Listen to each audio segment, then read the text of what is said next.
इसकी जमीन बेच के और दलाली लोग करते हैं, ये काम हम लोग नहीं करते। तो जय श्री राम के नाम पे चुनाव होगा।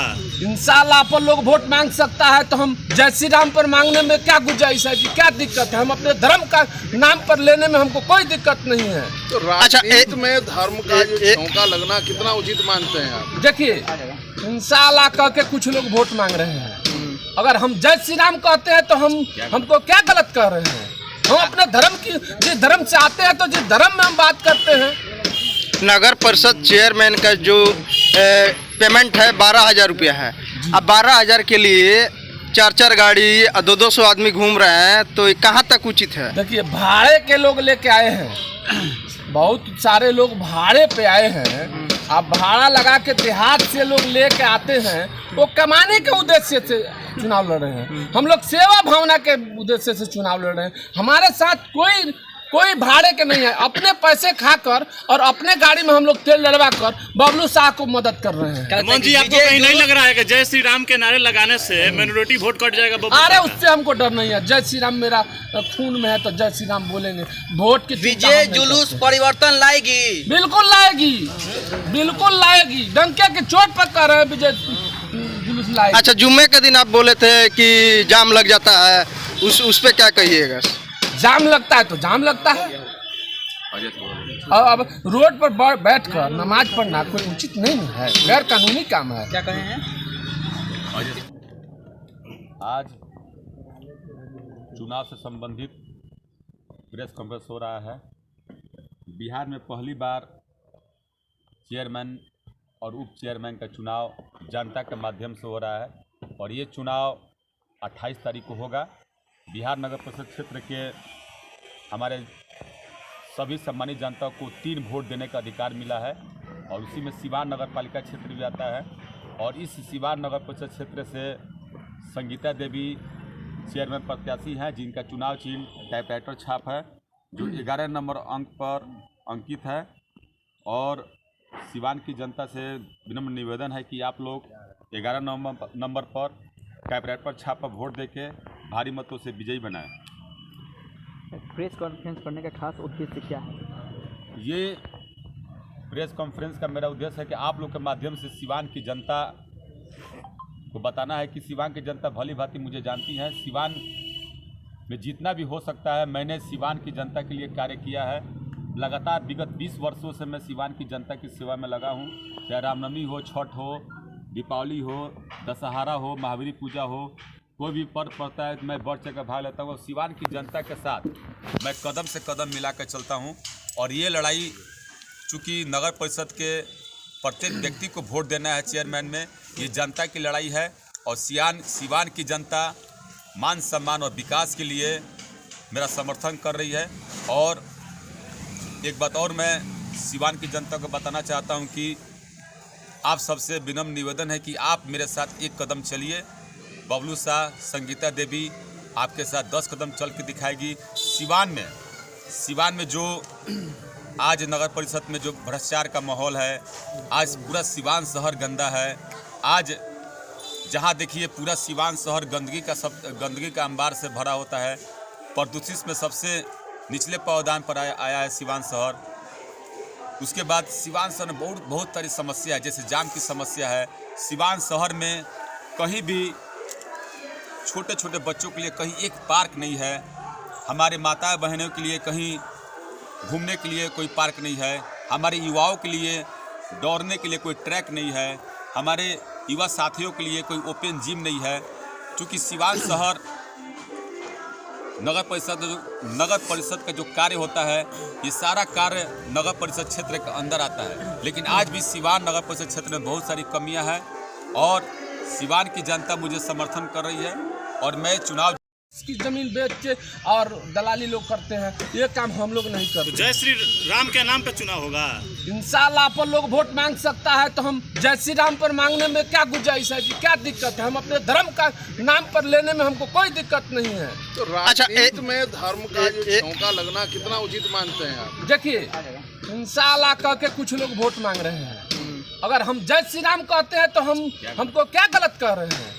हम अपने धर्म की जिस धर्म से आते हैं तो जिस धर्म में हम बात करते हैं। नगर परिषद चेयरमैन का जो पेमेंट है 12,000 रुपया है। अब 12,000 के लिए 4 गाड़ी 200 आदमी घूम रहे हैं, तो ये कहाँ तक उचित है? देखिए, भाड़े के लोग लेके आए हैं, बहुत सारे लोग भाड़े पे आए हैं। अब भाड़ा लगा के देहात से लोग लेके आते हैं, वो कमाने के उद्देश्य से चुनाव लड़ रहे हैं। हम लोग सेवा भावना के उद्देश्य से चुनाव लड़ रहे हैं। हमारे साथ कोई भाड़े के नहीं है। अपने पैसे खाकर और अपने गाड़ी में हम लोग तेल डलवा कर बबलू शाह को मदद कर रहे हैं। हेमंत जी, आपको कहीं नहीं लग रहा है कि जय श्री राम के नारे लगाने से माइनॉरिटी वोट कट जाएगा? अरे उससे हमको डर नहीं है। जय श्री राम मेरा खून में है, तो जय श्री राम बोलेंगे। वोट की विजय जुलूस परिवर्तन लाएगी? बिल्कुल लाएगी, बिल्कुल लाएगी। डंके की चोट पर कह रहे हैं विजय जुलूस लाएगी। अच्छा, जुम्मे के दिन आप बोले थे कि जाम लग जाता है, उस पे क्या कहिएगा? जाम लगता है तो जाम लगता है। और अब रोड पर बैठ कर नमाज पढ़ना कोई उचित नहीं है, गैर कानूनी काम है। क्या कहे हैं? बता दीजिए। डिप्टी चेयरमैन रहे, बिल्कुल स्वच्छ रहे, कहीं पे भी दाग नहीं रहा। नगर परिषद जो शहर का विकास के लिए पैसा आता है, उस पैसे की सही जगह उपयोग इन्होंने किया। और बाकी लोग जितने भी लोग हैं वो बंदर बांट किए। अब अगर बंदर बांट में उन लोगों को नहीं पचा, बबलू शाह आवाज़ उठाते रहे उस समय, उसके बाद इनको अविश्वास प्रस्ताव लगाकर हटा दिया गया। बबलू शाह एक स्वच्छ छवि के नेता हैं और हिंदुत्व को लेकर हमेशा चलते रहे हैं और आगे भी चलने का वादा कर रहे हैं। सिवान वासियों को एक कदम से कदम मिलाकर चलने का वादा कर रहे हैं। इसलिए हम कहते हैं तो बबलू शाह को इस बार वोट दीजिए कि सिवान को जनता, सिवान के आम जनता, जन जन की आवाज़ को आगे बढ़ाया जाए। जी, एक बात बताइए कि अभी जिस उद्देश्य से नीतीश कुमार ने इस पूरे सीट को अति पिछड़ा वर्ग के लिए डाला था, लेकिन इसमें भी ऐसा देखा जा रहा है कि धन बल और तमाम तरीके के राजनीतिक स्तर पे चीज़ें हो रही हैं। क्या लगता है कि जो सही में इसका हकदार है उस तक ये सीट जाएगी क्या? देखिए, विकास जो सही आदमी जीतेगा ना, वही विकास की बात करेगा। जो ज़्यादा धनबल लगाएगा वो धनबल कमाने के उद्देश्य से लगाएगा। कौन धनबल लगा रहा है? हम लोग धनबल की उद्देश्य से नहीं आए हैं। हम लोग जनता का सेवा करते हैं। जनता का सेवा करके दिखावा नहीं करते हैं। आज के दिन में धनबल लगाकर लोग दिखावा के काम करते हैं। हम लोग दिखावा नहीं करते हैं। या कोरोना हो चाहे कोई भी रामनवमी का मेला हो, जुलूस में रहते हैं, सभी को लेकर सम्मान चलते हैं और सबके अधिकार देते हैं। आपने एक चीज़ और कहा था कि सिवान में दूसरा शहाबुद्दीन पैदा नहीं होने देंगे। जी बिल्कुल कहा था। तो उनके पदचिन्हों पर चलने के लिए तो समाजसेवी एक बोल रहे हैं कि हम आएंगे उनके पदचिन्हों पे, समाजसेवी बन के आएंगे, वो बोल रहे हैं। 2005 के दिन जो भूल गया होगा वही न कहेगा जो दूसरा से पैदा हो बाहुबली। दूसरा बाहुबली को पैदा नहीं होने देंगे। हम लोग हमेशा बाहुबलियों से लड़े हैं और लड़ते रहेंगे। खून पसीना एक करके बाहुबलियों से लड़ेंगे। सिवान को दूसरा बाहुबली कौन है? जो भी हो, बाहुबली को नहीं आने देगा। जनता सबसे बड़ा बाहुबली है। डर नहीं लगता है? किससे डर? उधर बोला कि एक ऑडियो आप सुने थे, कहा था कि मेरे बीच में जो आएगा, ऑडियो सुने थे ना? 2005 में स्वर्गीय संसद शहाबुद्दीन की चलती थी ना। हाँ। जो रात में घर से लोग नहीं निकलते थे, उस समय भी डंके के चोट पर हेमंत सिंह कहता था जय श्री राम। हेमंत से अभी भी नाम लेने से डर रहा है। कौन कहता है डरता है? नाम बोलिए। हेमंत सिंह कुशवाहा डरने वाले में से नहीं है।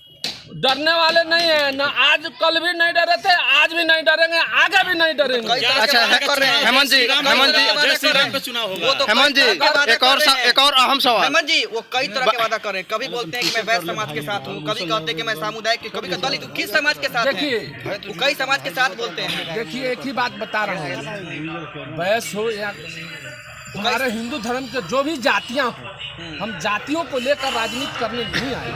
हम हिंदू हैं, हिंदुत्व के नारा पर आगे बढ़ते हैं। यही मेरी छवि रही, इसी छवि